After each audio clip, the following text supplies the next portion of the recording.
నాన్నగారు ఉన్నాడా నువ్వు అంటాను వేరే నేనంటాను చెవుల ముందు కొట్టే కొమ్ముల ముందు కొట్టే అది వేరే అడుగుతావు చెవుల ముందు కొట్టా కొమ్ముల ముందు కొట్టేగా చెవుల ముందు కొట్టే కొమ్ముల ముందు కొట్టే అంటే చెవుల ముందు కొట్టే కానీ పోట్లాడేటి మాత్రం కొమ్ములే చెవులు పోట్లాడితే అంత కొమ్ములు పోట్లాడితే అని అన్నావు చెవులు ముందు కొట్టా కానీ పోట్లాడేది కొమ్ములే అయితే కొమ్ముల చూడవు నువ్వు చెవులా నువ్వు తమ్ముడా మీరేగా ఇవాళ నాన్నగారు ఉన్నారా నువ్వు అంటావు లేదా నేనంటన్నా తల్లికి సైకోడా అన్నదమ్ము లేరు మన మానవ లేరురా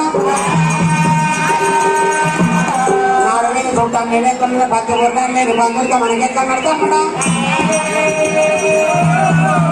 మనకు మందు